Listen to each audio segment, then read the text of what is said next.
Happy Wednesday, everybody. Thank you so much for being here.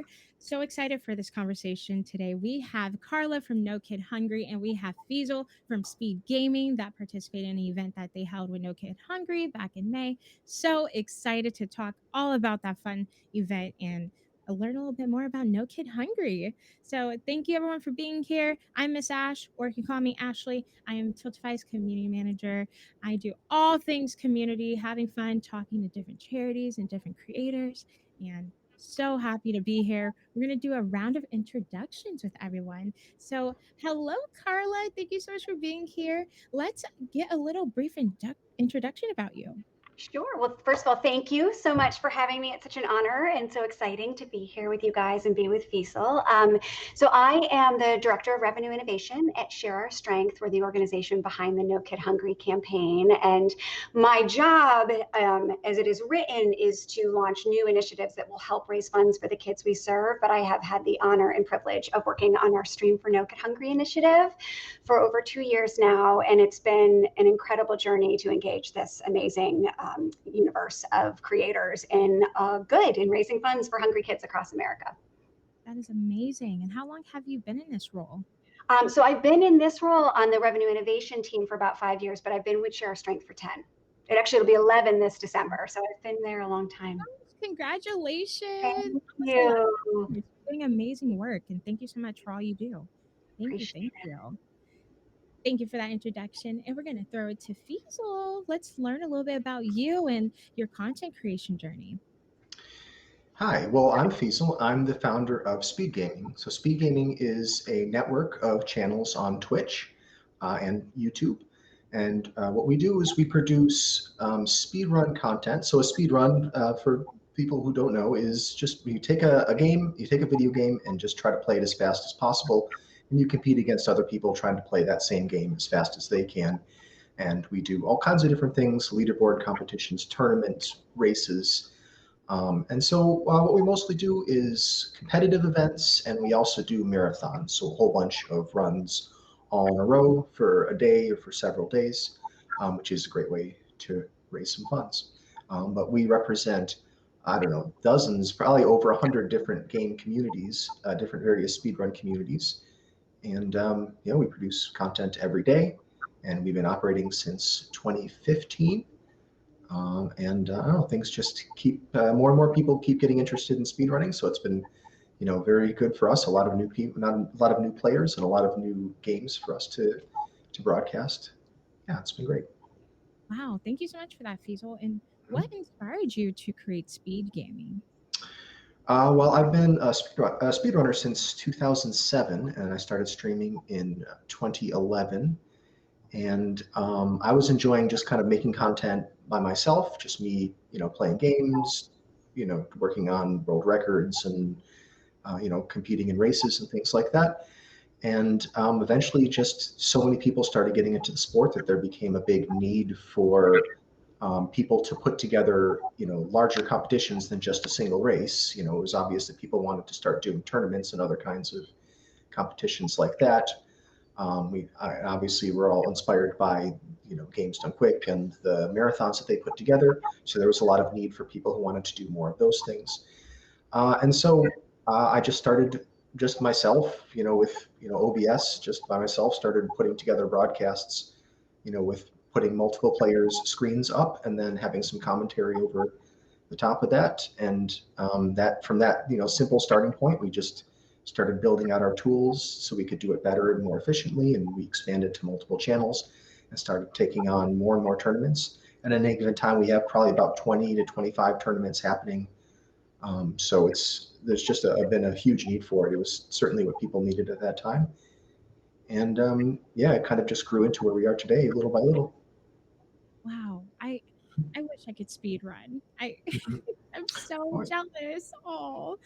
I I feel like when you're speed running, you have to beat that game multiple times so you know what you have to do it Mhm. more quickly. That's Am I on the right path there with speed running? Yeah, I mean, it's one of the most intuitive things that we do. Anything that you do over and over again, you start to do it better. Your brain is just made to want to become more efficient at things. I mean, you could say that I could say that I was speed running back when I, used to make the same meal for myself for lunch every day. I would get it down to science and put everything in exactly the same places. I would clean up as I was going and make it really efficient. Like that's just what you want to do if you really, do a thing a lot. And when people have games that, they played through and they want to get more replay value, they go play it again. And then after a second or third time, then you start thinking, oh, if I just try this, or oh, I bet I could avoid that whole thing if I just did that. And it just kind of comes naturally. And you can speed run literally anything, you know? Oh gosh, I love it. I love watching it. I'm so inspired. I probably will never do it because I don't think I would do very well. I'd probably have the longest time completing games, but it looks like so much fun. And I can't wait to tune into all the events that you have planned and everything.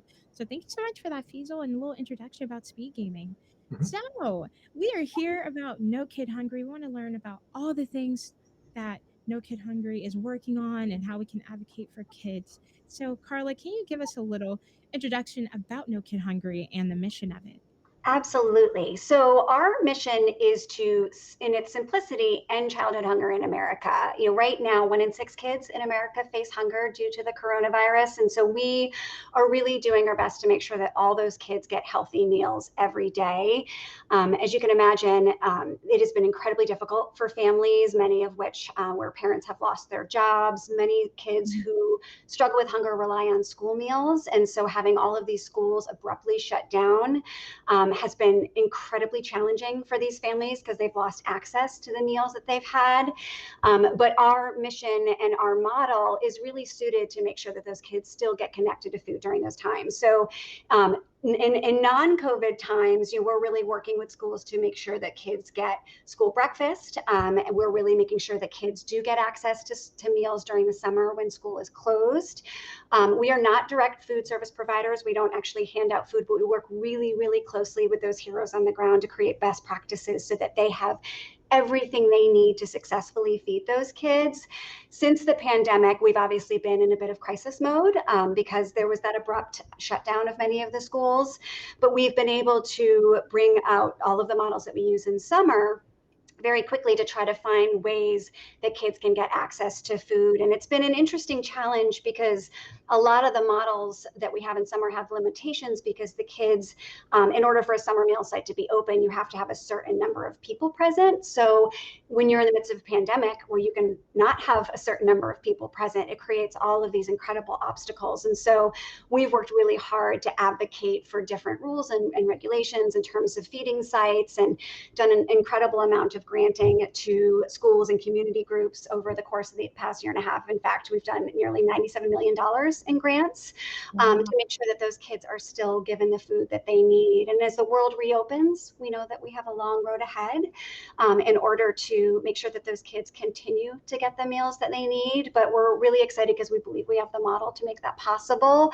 And we couldn't do this incredible work without people like Feasel and our amazing universe of creators who help raise the funds that allow us to make those grants and to advocate to make sure that those kids get the food that they need.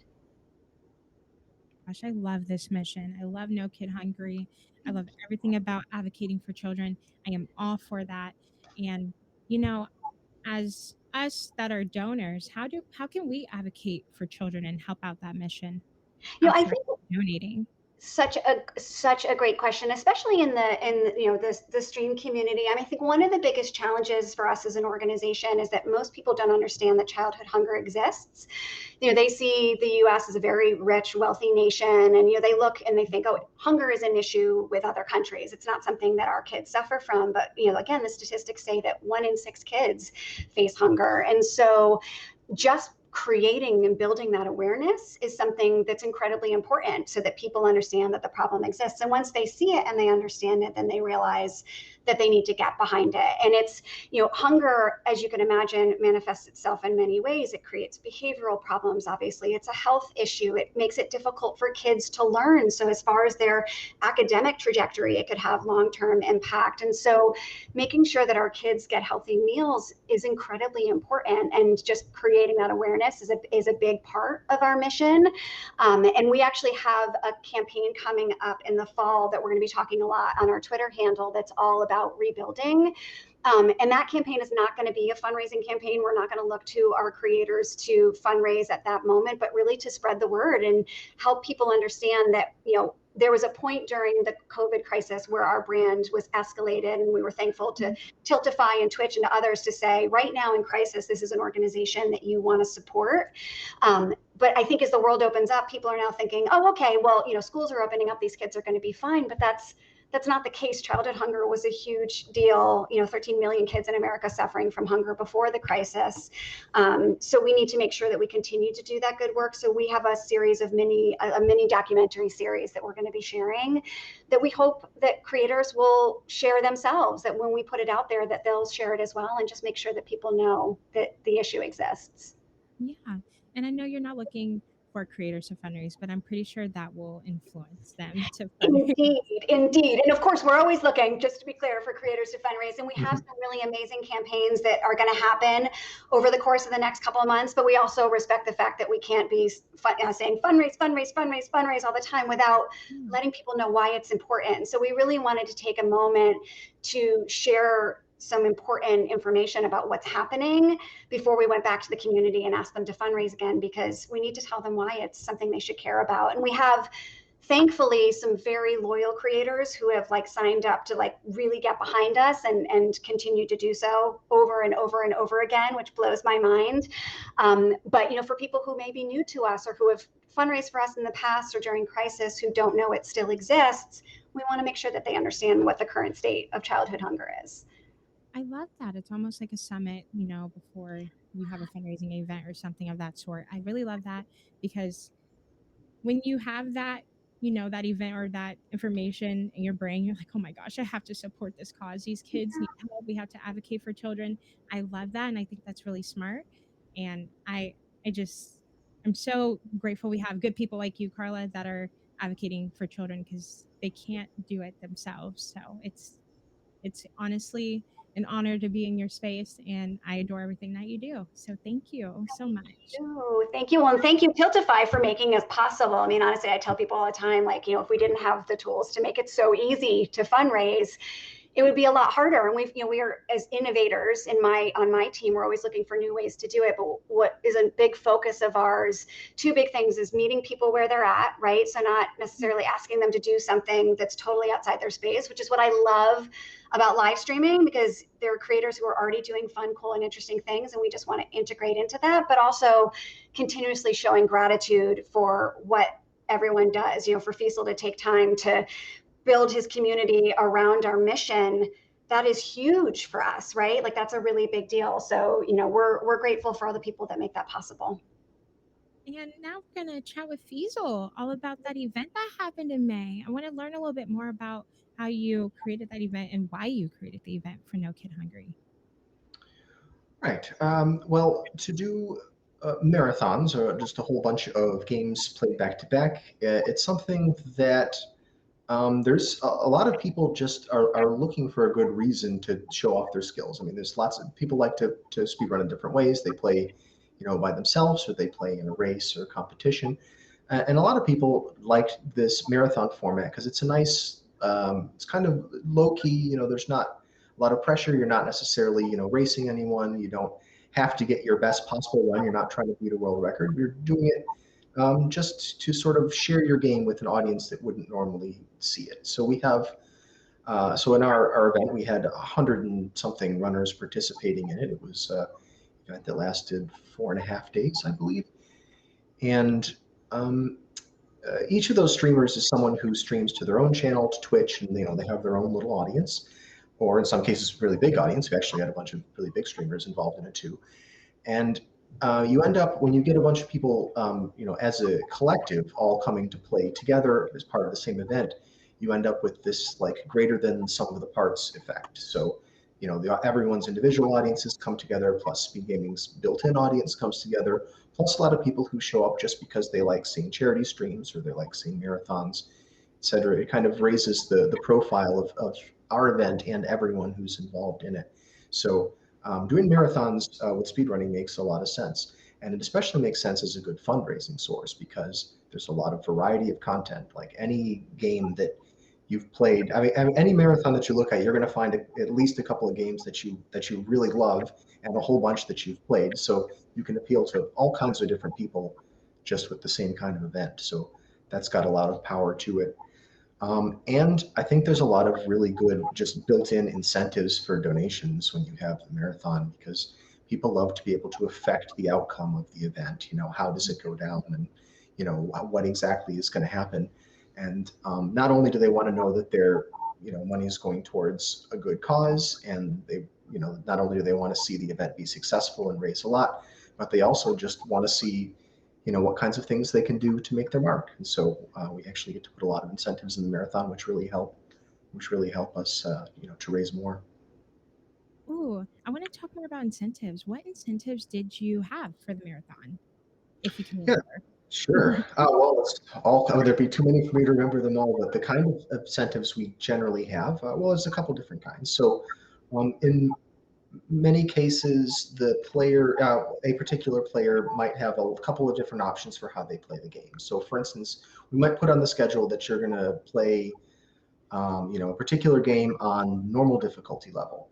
But then we'll add an incentive, a goal. If we raise this amount of money in donations before this run, then that runner is going to do it in hard mode instead of regular mode. Or in some cases, we'll set up kind of a bidding war. So let's say there's two different characters you can play as. You play as Mario or Luigi or something like that. You can set up a bidding war, and people can write in their donation comment, or they can choose with their donation that this is going to go towards Luigi. And then the commentators and the hosts leading up to that run can say, oh, coming up on the next run's character choice looks like Luigi's winning by this amount. Now's your time to get your donations in if you want Mario to be the character play. And so you have a lot of little options like that, choices of characters. A lot of games now have like choices of like what outfit you want to wear, what color you want the character to be. And there's lots of different bonus content. So many people, in addition to their normal run, they'll have like some special exhibition that they might do at the end. So let's say that some interesting, like this, there's a really interesting way of approaching a particular boss in one of the games, and they don't get to show it off in the run. Maybe if if a goal gets met, they'll show it as a bonus at the end. And so what we do is we ask each of the runners as they're submitting their runs, when we open up submissions for the marathon, some number of months before, we ask them just to think of some ideas, or what are some bonuses you can show. Is there any kind of upgrade to the category, the challenge that you're playing? Sometimes there's like a slightly longer version of the game you can play rather than just beating the game as fast as possible. You might say beat the game as fast as possible, but collect all of the golden coins or something like that. You know, Oh, so basically just making it a little bit more of a challenge and giving people just a little bit more, content as they're watching the run is a real, it's a real incentive for viewers. And people really like when they get to, make decisions about what character is chosen. Sometimes we have bidding wars for the file name. The person who donates the most, during the time leading up to the run gets to pick the file name that the person uses when they start their run. So they get to see that name appear there. So there's lots of little things that you can give away that don't cost anything, that really kind of increase everyone's engagement in it, because they get to see, their donations actually going to affect the outcome of the marathon in these small ways. It's pretty cool. oh, that's so fun. Oh my gosh. If if someone redeemed for me to get all the coins Right. run, I would fail because I am always skipping something. I'm like, wait, I didn't get all the coins that round. Where were Yeah. they? I just always go forward and I skip everything, and that's so bad. Oh my gosh. That is really, really cool. I like how you utilize the features that we have for that, Mhm. and doing bidding really helps too. So that's super, super fun. And I hope I can tune into the next event because I'm always intrigued with speedrunning and how good people are and how they have fun with it. So that's awesome. Thank you, Feasel. And Mhm. then we had a question in chat. How does Feasel feel about animals in Super Metroid? Okay, good question there. I think that you should make the choice that the donors want. That one's entirely up to the donors, the animals in Super Metroid. For people who aren't following, that is one of the commonest, that's one of the most famous donation incentives across all speedrun marathons. Really? There is a choice that gets made very close to the end that doesn't really affect the outcome of the run, but it's a fun little addition to find this little Easter egg that was hidden in the game. And whether people do that or not is I don't know, it's a point of hot contention among viewers, and it's sort of become a meme. And yeah, things like that raise a lot of money. It's interesting how the power of memes. Once something becomes a meme and you incorporate it into a donation incentive of some kind, really takes off. Like that's been kind of one of the secrets of choosing our donation goals, is really kind of trying to tap into what people are going to get behind. Yeah, I need to learn more about the animals in Super Metroid. Now I'm intrigued. I don't know anything about that. So yeah, I gotta do some Googling after this. I'm with you, Ashley. I was like, oh, I'm glad that's not my question. Mhm. Oh, thank you, Mocha, for that question for Feasel. And gosh, now I want to try speed running. I'm getting influenced. I could probably do this on my own time without streaming it. So It's a thanks, good Feasel. way to start. That's a good way to start. Just start with the low pressure situation. Yeah, so I'm not pressured because I definitely would be. Thank you for all of that good information. Thank you, thank you. And hi, Carla. We're going back to you, Yeah. dear. Can you give us maybe some main statistics or hunger facts for No Kid Hungry? Yeah, absolutely. I mean, I shared earlier, which I think is probably one of the most important ones, was the 1 in 6 kids in America who struggle with hunger, and that's, to think about that in context, right? Like, especially, as a parent with kids in school, and I look around a classroom with a certain number of kids, to think that the likelihood that there are multiple kids in that class who are struggling, is really impactful for me as a parent. And so, 13 million is the number. It's changing. It was, we thought that it was certainly a grander number in the peak of the crisis. Obviously, as the world is opening back up, the numbers are improving, and we are excited to be playing an important role on that in partnership with our partners on the ground. And I think the other important thing that we share with people as a statistic that's good to know is that we, because of our best practices and the way that we function and work with those heroes on the ground, we have a statistic that says that every dollar that's donated to No Kid Hungry can help us connect a child to up to 10 meals. And it's not perfect, right? It doesn't mean that $1 equals 10 meals exactly. And we have a blog post that I'm happy to share, but it is a statistic that is an estimation based on the work that we've done, which really is to say that the smallest of donations can go a really long way, and that's because, some of the investments in the grants that we have can unlock something that will provide a lot more meals. And the example that I like to share is, like, if we grant a summer meals site a grill, or if we grant a summer meals site a refrigerator or something like that, suddenly that, is able to open up the ability to feed more kids, because meals, there is federal money for meals, so it's not like that doesn't exist. It does exist. And a lot of our work is unlocking those dollars and breaking down the barriers to make those meals possible. Another example that we'll share as kids are going back to school is that there are school meal programs where breakfast is served, but it's served before the bell in the cafeteria. And there are a number of reasons why kids don't take advantage of that. One, maybe their parents can't get them there before the bell because they use bus transportation and it doesn't get them there early enough because their parents are working 2 jobs and they're already at work.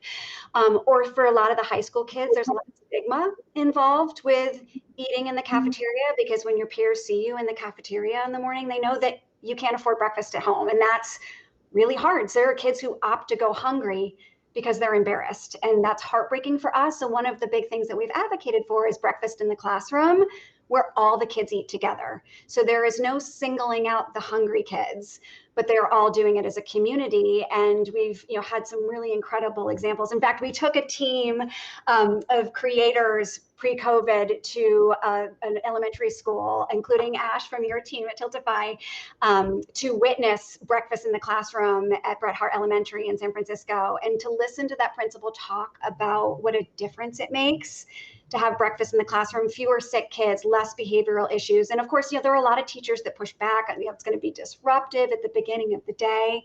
But what people realize in practice is that it actually makes everything better. And I got such a kick out of watching the kids sort of participate in serving the meals and cleaning up the meals and walking the trays back down to the cafeteria. So it's a model that, if unlocked and utilized, can feed a lot more kids and unlock a lot more meals. And so that's the type of thing that we're working on. My gosh, I relate to this so much because I had free meals in high school and elementary, and wow, that it just brought me back to high school because Just that getting stigma, goosebumps. and it still exists today, and it's so sad because you would get made fun of, and I'm like, I'm just eating food and it's being provided for me. What's so wrong about that, And I'm like, and then, the kids would brag, like, oh, I just eat breakfast at home. My mom is home every morning. And I'm like, well, my mom isn't. So she's working and has to come to school to eat. And what's wrong with that? That makes me Right. want to cry almost because that happened so much. And to my other peers around me too, if they had free meals from school. So Yeah, there's so much I, shame in that experience, and I'm so grateful to you for sharing that, Ashley, because when we talk with creators who've experienced it and who really get it, again, it's like Hunger America. A lot of people just don't understand the gravity of it. And one of the things that we talk about is creating this safety web around kids so that the way that we feed them, they don't even have to know that they're hungry, right? That it's just a natural course of action, that they're going to school. This is where I start to get emotional. They're going to school and they're eating with their peers, and they're getting meals where everybody else is getting meals, and they don't even have to think about how they're different, right? Because there's so much that goes into feeling hungry and feeling like your family can't provide the way that other families can. Like, we don't want them to. Those are adult issues that kids should never have to think about. So how do we make sure that we get them connected to meals in a way that just feels normal, right? Typical, that it doesn't single them out, so that they can have the happy, healthy childhoods that they totally deserve, right? And so that's a really big part of our mission, is to make sure that that's possible. oh. I know, me too. I'm sure our community, they know I'm emotional every single chat we have. And I thought I was gonna do good today. I didn't think I was gonna get emotional and but here we go again, chat. Another one in the books. You got a good heart, Ashley. That's yeah, empath. You're like me. I'm a crier. So But nope, nope, I'm gonna suppress. I'm okay. But it's okay to cry. I just want to make that clear. It's okay to cry, but it I is don't want okay to to cry cry. right now. But yeah, that just really it hit me home. And again, I'm just so happy that we have organizations like No Kid Hungry to advocate for us because we have to break that stigma. I don't know how we can. It's just high school Yeah. society, but I just hope that especially with COVID going on, I hope that these kids still aren't really encountering that as much. I don't know. It really breaks my heart. I just hope for the best, for the new generation and that they're getting better. But I don't know if they're getting better, but I hope they're getting better. And if they're not, hopefully we can create systems that protect those kids who, have to suffer for that. And, and I feel I wake up every day feeling really proud that I work for an organization that is doing that. It's, spending over 10 years in an organization, and still waking up every day feeling excited about the mission is, it's a real honor and a privilege to be a part of it. Especially you being a mom too. I'm pretty sure that really fuels your fire too to keep moving forward, and I love that. And I'm sure you love your son. I know you do. I know you do. I do. He's amazing, and he considers himself a creator. It's funny. He's always trying to get himself, wiggle his way into, and he keeps saying, "But Mom, if I fundraise for No Kid Hungry, can I do X, Y, Z?" And I'm like, "That's not fair. No, you cannot play this mature game if you fundraise. No." Well, Carla, maybe you have to one day make a stream, have Yeah. your son on, and y'all can play a fun family game. You can play.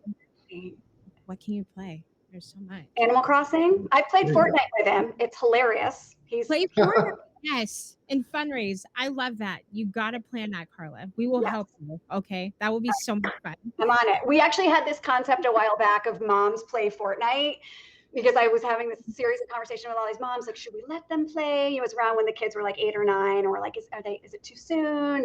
But they all wanted to, and they were so excited, and then we're like, well, maybe we should play. And then we had actually kicked around very early stages of our stream initiative. Should we do a moms play Fortnite, which I think would be hilarious. So, oh my gosh, let's talk about that. if there are any moms watching, message me. My mom can join you. She just started playing Fortnite last year. All right, send Yes. me your mom. This is Yes. the best. Actually, I have a funny story that my first experience when I first started, launching this initiative, and of all the revenue innovations that we did, this one was definitely outside of my scope, with the exception of what I knew from my son at the time. And I remember showing up on the PAX show floor and being like, oh my gosh, what am I going to do? And there was the Fortnite booth. No, it was the Mixer booth, and they were doing a Fortnite activation. And I thought, well, this is the game that my son wants to play. So I went down there, I waited in line by myself. I put on the headphones, I went to play, and I'm literally like, I don't even know how to move. Like, this is pathetic. And it took me forever. And then I played for maybe 3 minutes, and then this beam of light came down, and I was dead, and it was over. And I thought, well, that's what I was expecting, but I've gotten much better since then. Oh, I bet you have. You're a pro. They're gonna put you in. I don't know about that. Oh, goodness. Thank you for that story, Carla, and thank you for always, really shedding light on the mission of No Kid Hungry. We really appreciate it. And we also had a question in chat from Delzak. Did Feasel have a favorite moment from this year's event? Good question. Oh man, that is a tough one. A lot of good moments, huh? Yeah, there were a lot of good moments. I think it was for us. I mean, I always really enjoy the beginnings of the marathons, especially when that first run really kicks off and you just get to see the enthusiasm instantly. I'll say that probably just on the very first run, that's when when I was really, when it really hit me that all the planning, had paid off, everything had, worked out, and we got all the, the pre-event stuff out of the way. And I, got to finally just like sit down and see, okay, this thing is working. Like for me, I think that's what really, that's when I really feel like it, everything is worth it. When I see people show up, I see, people someone get up onto the stream and start their run, and then everyone applauds, and we see the donations start to come in. Yeah, I'd say probably the very first run of the marathon, and we usually pick a good kickoff game for it too, which we did this year. So yeah, that's probably my favorite part. Oh, thank you. Mm-hmm. Gosh, I can only imagine how many cool moments happen during that marathon, like especially with all the fun incentives. I'm sure there's so much funny things that happen. I love that. We had a blindfolded run too, so that's always fun to see. So, beat the game blindfolded. Yep. Oh it's my another God. good one. Yep. I remember doing that too, and that was not fun. And I was blindfolded, and I had on oven mitts playing Resident Evil. Oh, okay. That sounds amazing. See, not controller. If it was controller, maybe it'd be easier. But oven mitts playing on a mouse and keyboard, not very easy, I will say. That was definitely a fun incentive for chat. So, and we had a question from Mocha in chat. What is the best series to speed run, and why is it the Zelda series? No, that is one of the most popular ones to speedrun, but also because it's one of the most popular game series. So I don't know. That's probably correlated there. I think the best thing to speedrun is what you're passionate about, because if you don't like a game all that much before you speedrun it, you're definitely not going to like it after you speedrun it. So you got to start with something you really like.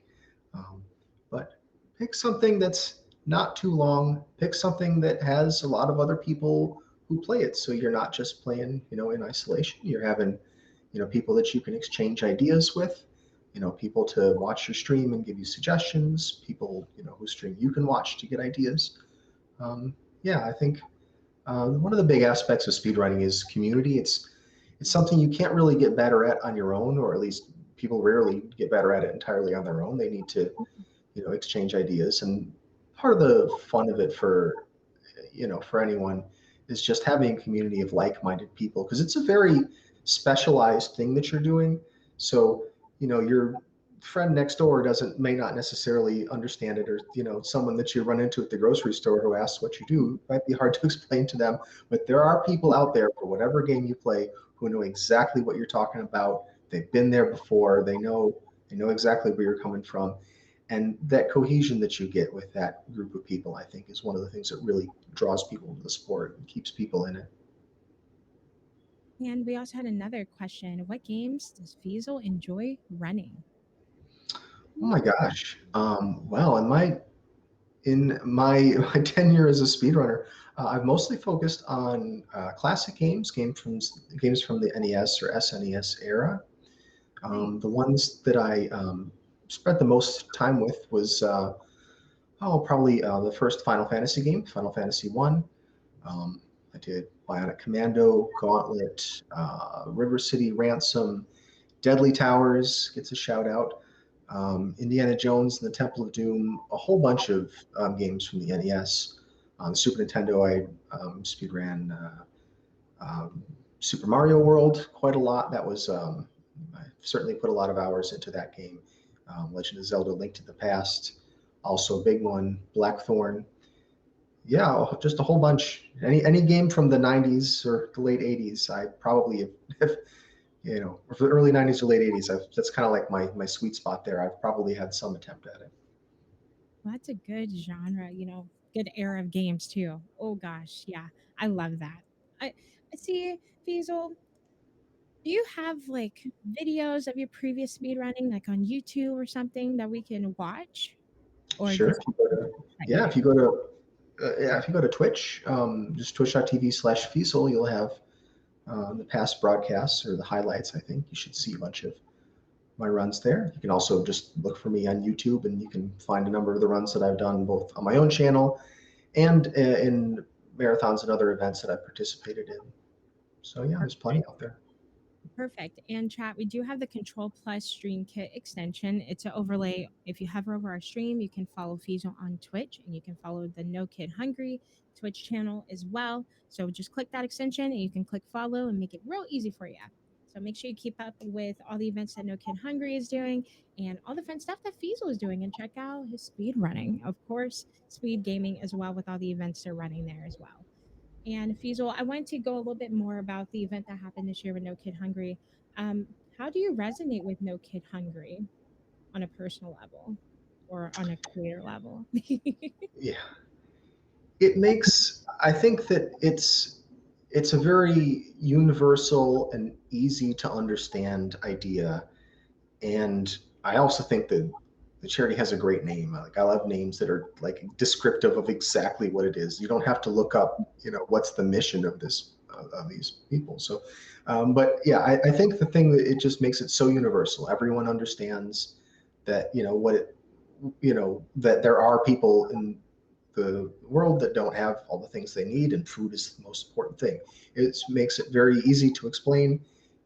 Why is it that kids don't get meals that they need, and especially um, the first event that we did with No Kid Hungry was right at the start of COVID, and so that made the messaging just that much clearer.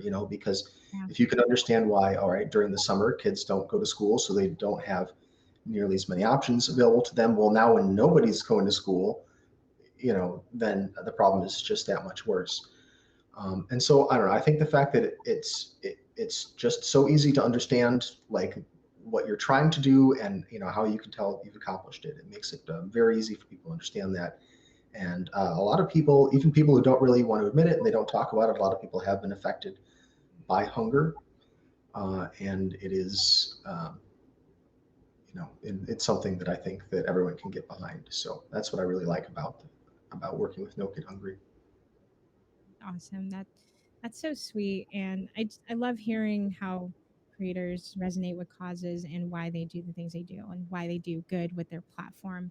And Carla, I'm pretty sure is just even more fulfilling to your job, having these creators using their communities, using their platforms to support the good mission of No Kid Hungry. And I honestly want to know how you feel hearing that, Carla. How do you feel when you hear these creators like, I want to support No Kid Hungry because it's a good mission?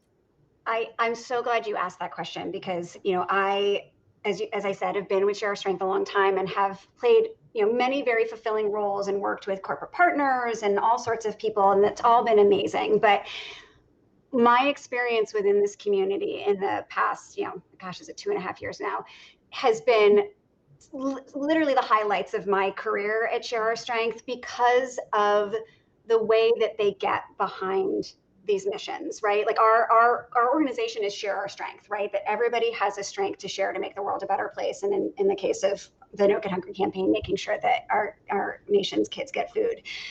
And I referenced earlier this concept of, or the past moment when I showed up on the PAX floor and felt very much like a fish out of water, but so excited about like digging in and learning about this space. And it was very, very open about how little I knew, but I think, brought the enthusiasm to say, but I'm eager to learn, and I've seen what you guys can do, and I want to get into it. And I remember meeting people and just being like, this is the warmest welcome I've ever received in a scenario like this. Oh, and I have my 5-year-old walking in. Sorry, we're gonna run through this.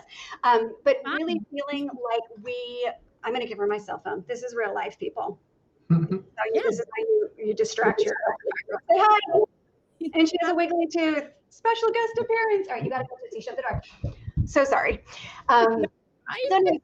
Being on the show floor and like getting this warm reception of people like literally chanting like for the kids, it's just this universe is so giving. And it's been funny because when I first pitched it to our exec team, like many nonprofits, there was concern like, well, this is live, and what if somebody does something bad? And what I've experienced is the opposite, right? And there are bad dark corners of everything that we do, but the people who do get behind us are the most amazing, genuinely wonderful people. And Will, who's our live stream community manager, he and I talk all the time about how lucky we are that part of our job is to sit and watch these streams and I get goosebumps, celebrate the moments with the people who are so excited about what they're doing to help feed kids. And we've got some of the most amazing people in our corner. And as I mentioned, like, it's not common for, personal fundraisers to do more than one event a year. I mean, we have people who have done 4, 5, 6 fundraisers for us in a given year, and people like Feasel who have come back more than once and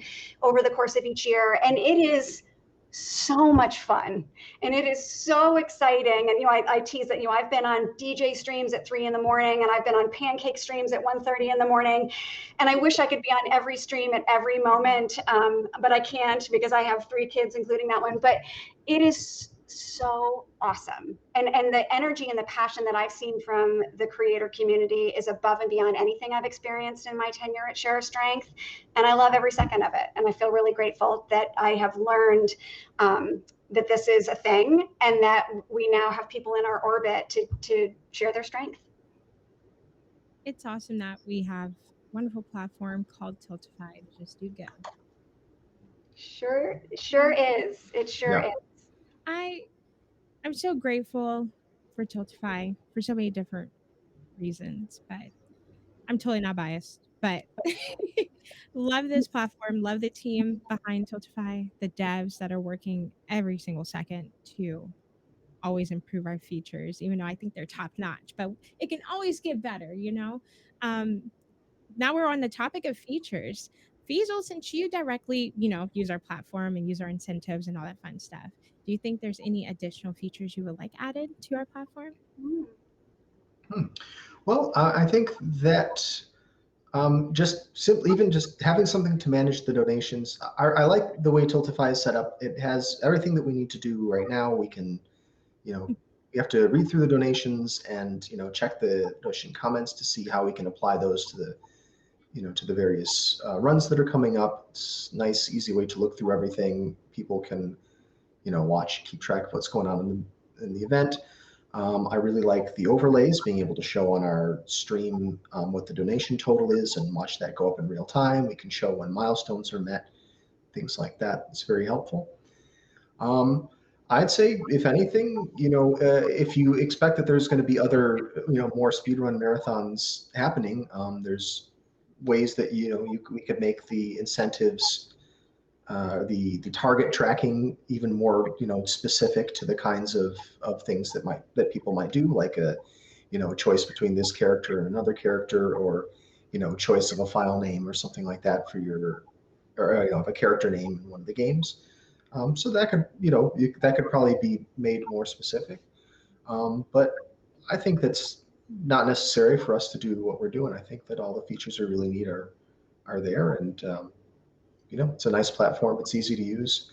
We were even able to get that integrated with something called crowd control, which was one of the this little neat little feature that lets you link up donations like directly to the game, so that you could see the effects in the game itself rather than just having to see them come through as donations. So yeah, it was a lot of cool things available. Oh my gosh, crowd control is incredible. Mhm. Yeah, I love it. I've not used it personally, but I've seen it used with so many different games, and oh my gosh, it's hilarious. Especially with Minecraft, you can spawn creepers right. on on the streamer. You can spawn food for them if you want to be nice. You can be nice, or you can be harmful. To the games. Especially with Dark Souls, make your you can make the character be 1 HP, which is 1 health. Mhm. So they're gonna get killed with 1 hit, and it's just so fun. Crowd control is amazing, and I'm so happy we're working with them. And I hope they add more and more games because it's going to be huge. It's going to be huge for charity fundraising. I think that's our future. So, and I'm so glad that because I would say marathon streams are a big deal, and I'm happy that the features that we have are they're helpful to you and they are working out really fine. So thank you so much for that good feedback, and you're always improving. So make sure you're keeping up with our platform, looking at all the new stuff we're adding, keep up with our socials because we always tweet out when something is new. All right. So thank you so much for that, Feasel. Ashley, And can I add to that as an additional thought, just backing up what you just said, as a client, for lack of a better term, of Tiltify's, having done this for, 2+ years, you guys have really done some incredible updates. Like, it's been super exciting for me to watch. Like, I thought it was awesome when it started, right? But it's like, you guys have been so great about sort of hearing out like what the needs are in the community and from the nonprofits. And I've just been so impressed. Just want to take a moment to say, like, so impressed by, like, I feel like every time we meet with our Tiltify team, that is amazing. We love Matthew and Carly. Every time we meet with them, they're sharing some cool new features, and it's been really amazing. I mean, you guys have got such a dynamite team, and we're just, we love working with you. It's been super fun to just see you guys get bigger and better, and obviously that benefits us. So, thank you for the amazing work that you're doing.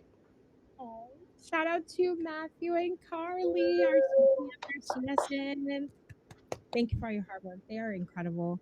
Our Sure. entire staff, they're just so loving and yeah, I love this team. I love this team. They're great. And I get to do the fun stuff with community and doing discussions and interviews like this. So that's what's so fulfilling, learning more and more about all these organizations that are doing good. And I get to learn more and more about them. And then I feel influenced to fundraise too. So, I love it. And Tiltify makes it easy. And if we have people that are listening in chat right now that have not used the Tiltify platform, um, if you want to get started, you can always DM the Tiltify account if you need help. I will be there to help you along the way. It's pretty easy to set up, but you can always hit some roadblocks. So please let us know. And you can do estimation Tiltify to learn a little bit more about us. So thank you. Thank you. I'm so honored for this chat today. And I just wanted to close out um, a little bit about Feasel. I wanted to learn just a little bit more about your content creation journey. I know you've been streaming for a long time. Mhm. Um, I just want to get more into how your path has been. Yeah. Right. I started out. Well, I started out, speedrunning in 2007, like I said, and that was something that I was doing. This was pre-streams, like people weren't really streaming. I think streaming existed, but there was no Twitch, or there weren't even the precursors to Twitch, weren't even really being used then. So it was just a lot of people doing something like doing things in isolation, and they would just post things to each other on message boards. So once streaming really started to take off in the 20 teens, um, I think that that's kind of what created all these communities. And so it was just interesting watching so many more people get into the streaming space. And then, I grew out my channel, got a partnered stream once Twitch was created out of its precursor, Justin TV. They started offering partnerships. So I got one of those and started, trying to do it part-time while I was also working my other job. And I thought that it was a lot of fun, but it's definitely being the one and only person responsible for content creation on the channel was just a lot of work for me. It's you either stream or nothing happens on your channel, and so it started to become clear that to really kind of harness the power of streams and to really harness the power of the communities that I was part of, we needed to do something a little bit bigger and involve, the group aspect of it, the community aspect of it. And so we just sort of started building things out from there. We started, I made up kind of a game show. I was working on a podcast at the time. I was hosting a podcast, and that actually got me a lot of collaborators and it got me used to doing broadcast production because I started, running the production for that. And we came up with like some ideas for what would be some cool like speedrun game shows we could do. And I kind of like put together a rule set for a little competition that we did, and we spun that off of the podcast. And once the tools for that had been made, and once we had sort of the infrastructure to do that, we were like, hey, there's a lot of people doing races. Why don't we just show some races with this format and have people, do some like sports commentary on these races? And that turned out to be the right thing at the right time, because in the couple of years following that, the racing scene just blew up tremendously. And that was kind of around the time that Twitch really started to take off as well.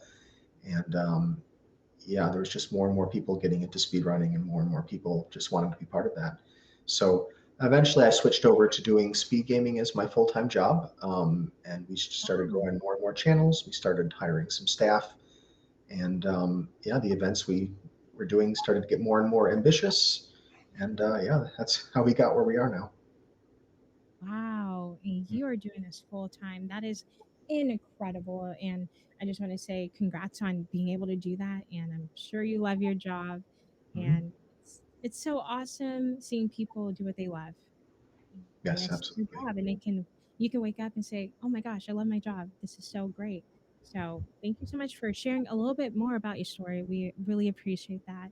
Sure. And if you all want to keep up with Feasel and his content, and of course, Speed Gaming, you can follow Feasel on twitch.tv/Feasel. And we do have the Control Plus Stream Kit overlay where you can just hit follow on that, and a No Kid Hungry Twitch channel as well. And we had a question in chat from Your Fave Carb. Has Carla ventured into gaming? What are her favorite games to play? Earlier, we had Carla talking about Fortnite, and she's enjoying Fortnite. But are there any other games you're venturing into, Carla? Absolutely. Well, it was funny listening to Feasel talk about some of the more old school games. A younger version of myself was actually really into Mega Man, and I played it non-stop when I was young. And so, of course, I keep saying, like, I need to get back into Mega Man because I actually beat the game, which is hard for me to even believe given how, like, I feel like I'm incapable of playing anything. And obviously those games are a little bit different, but I play a lot of Legend of Zelda with my son. I play a lot of Fortnite with my son, and I play a lot of Minecraft. I'm not good at Mhm. any of them, but I play it because I love him, and I want to connect with him, and he loves his video games. But those are the three where I spend my time now. But I keep telling him, if we can get access to Mega Man, then I'm going to really show him, because that was my jam back in the day. Yeah. Oh my goodness, I am not good at Minecraft either. I just want to make that clear. I can't play the survival mode. I get really scared. It feels like a horror game to me when you have to fight the zombies and those. There's a lot of screaming when I play that, and yeah. And what Yes. am I doing? What's happening right now? How do I hit this thing? It's not intuitive to me. And no matter how, there are different ways of looking at it and views, and he either thinks it's hilarious or incredibly frustrating. And I think we're like bonding, and he's just like, oh my gosh, what is wrong with you? But it's just amazing what you can do. And can I shamelessly plug, and speaking of Minecraft, an upcoming event, Ashley, is that okay that we have? It's a Minecraft event coming up. So want to start with giving a major shout out to our friends at Carper Creative, who is this incredible team of geniuses that we work very closely with. They're an extension of our team at this point, who are the reason why we even were introduced to Feasel. And we work on all sorts of really fun, cool events. And we have a Minecraft Lord of the Rings event coming up on Black Friday, 24-hour event that I just wanted to shout out that we'll be sharing with the world. Impulse SB will be our sort of face of the event. We're so excited to have him on board. So if anyone's into Minecraft and or Lord of the Rings, Black Friday, November 26th, look at our Twitter channel. We'll be talking about it soon. Noted on my calendar. That's going to be so much fun. Thank you so much for sharing that, Carla. And I'm sure there's going to be so much more events happening the rest of the year and I'm sure next year. So thank you to the both of you so much for joining me today for a great discussion. Thank you, Feasel. Thank you, Carla. I hope you all have a wonderful rest of your day. And again, make sure you do follow their Twitch channels with the Control Plus Stream Kit. We are going to show some love community member with Island Style. Island Style is playing Apex Legends. Island Style had a wonderful fundraiser earlier this year, and we're happy to have him a part of our community. So let's go send some love over his way. And you all stay safe out there. I know it's smoky in some areas. Make sure you're staying safe and wearing a mask. All right. Stay cool out there. Or if it's cold in your area, stay warm. Sending you all so much love and thank you so much for joining us. And make sure you are following our socials, which is Tiltify across the board. Right. Yes. Now. Yes. Yes. Because we just shifted over to Tiltify on Twitter. So there's all the links there in chat. And we thank you all. Let's get ready to raid. We have our raid message here in the chat. You can copy that or you can create your own raid message with your own emotes. So let's go send some love. All right, everyone. Have a beautiful day. We will see you next week. Bye. Thank you, Bye-bye. friends. Thank Bye. you. Take care.